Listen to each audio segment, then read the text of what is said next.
मुख्यमंत्री अजित पवार यांनी आपल्या पत्नीसाठी बारामती मतदारसंघ सेफ व्हावा याकरिता महादेव जानकर यांचं पार्सल परभणीत पाठवलंय असा आरोप विधान परिषदेचे विरोधी पक्षनेते अंबादास दानवे यांनी केलाय। परभणी लोकसभेसाठी खासदार संजय जाधव यांनी आपला उमेदवारी अर्ज महाविकास आघाडीच्या माध्यमातून दाखल केलाय।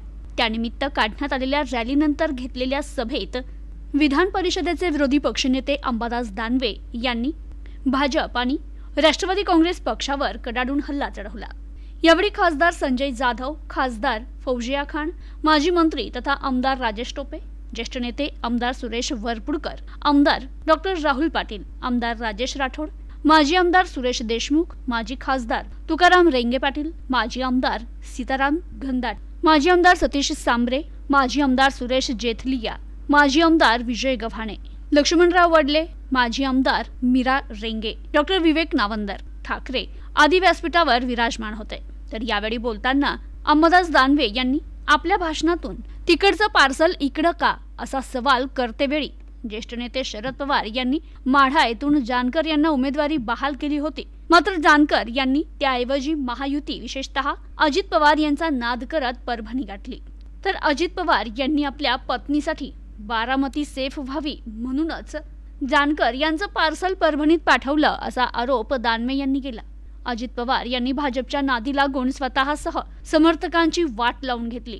अजित पवार आता बारामतीत देखील यश पटकावू शकत नाही, 2-4 जागा सुद्धा आणायचा प्रश्नच उद्भवत नाही। कमळाबाई अशी टिप्पणी करणाऱ्या अजित पवार यांनीच आता भाजपशी साटलोट केलंय। त्यामुळे सामान्य मतदार अजित पवार यांना देखील आता त्यांची जागा दाखवून देईल असं अंबादास दानवे यांनी म्हटलंय। तर शिवसेनेच्या खासदारांनी परभणीत गेल्या 10 वर्षात काय केलं या विरोधकांच्या आरोपास प्रत्युत्तर देतेवेळी अंबादास दानवे यांनी परभणी सारख्या मागास जिल्ह्यात 1 नव्हे 2 मेडिकल कॉलेज ठाकरे सरकारनं बहाल केले। मराठवाड्यातील विद्यार्थ्यांना वैद्यकीय शिक्षणात मोठ्या प्रमाणात प्रवेशाची संधी मिळावी म्हणून कोटा व्यापक केला। तर मराठवाड्यातील शेतकऱ्यांना सर्वतोपरी मदत केली, परंतु भारतीय जनता पार्टीने सामान्य माणसाला यातनाच दिल्या। त्या देखील वेळोवेळी इंधनाचे दर वाढवले, धान्यांचे दर वाढवले, शेतकऱ्यांची सातत्याने दिशाभूल केली, लाभार्थ्यांना देखील लाभ मिळणार नाही अशी व्यवस्था केली। केंद्र आणि राज्य पुरस्कृत अनेक योजना देशधडीला लागल्या, मात्र या सरकारनं छाती ठोकपणे योजना यशस्वी झाल्याचा दावा केला। आता अब की बार 400 पार अशी वल्गना करत महायुतीने लोकांची दिशाभूल करण्याचे प्रयत्न सुरू केले। ते प्रयत्न निश्चितच सर्वसामान्य मतदार हाणून पाडेल असा विश्वासही दानवे यांनी व्यक्त केलाय। काय वाटलं? मोठं शक्ती प्रदर्शन केलं, मोठं शक्ती प्रदर्शन केलं भाऊ संजय जाधवांनी। काय वाटतं येणारी निवडणूक कशी राहणार? हे शक्ती प्रदर्शन नव्हतं, ही उत्स्फूर्त प्रतिक्रिया होती। शक्ती प्रदर्शन दाखवलेलं नाही, जनतेच्या मनात जी खदखद आहे, उद्धवजी ठाकरे साहेब, शरद पवार साहेब, राहुलजी गांधी यांच्या विचाराला महाविकास आघाडीच्या माध्यमातून जो प्रतिसाद मिळतो तो जनतेने इथं व्यक्त केलेला आहे।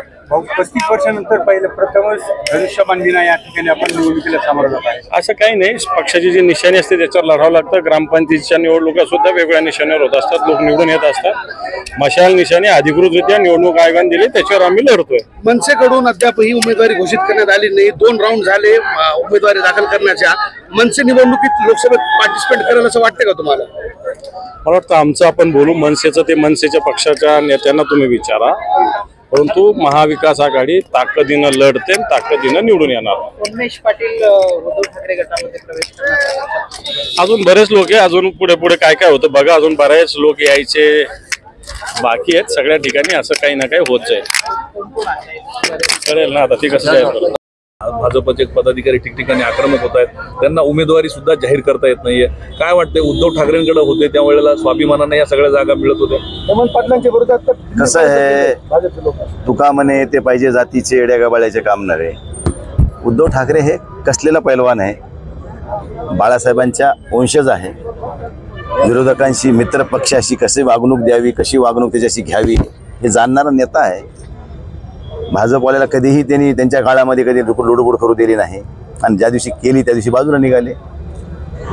मग ह्याने आम्हाला संपवण्याचा घाट घातला, पण आज घाट घालून हेच बेजार आहेत 4-4, 5-5 पक्ष गोळा करून सुद्धा ह्यांना लोकसभेच्या निवडणुका मागच्या वेळेला जिंकता येत नाहीत, अशी परिस्थिती सध्या देशाची आहे, आपल्या राज्याची आहे. त्यामुळे हे बेगा में शादी में अब्दुल्ला दिवाना अशी परिस्थिती या ठिकाणी एकनाथ शिंदे साहेबांची बी झालेली आहे.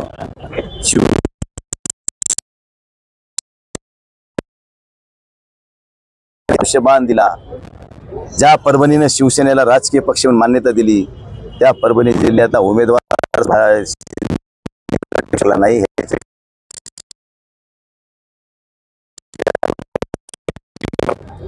आता महाविकास आघाडी नाही सगळ्या देश राज्य पातळीवरचा, पण निश्चित भारतीय एवढा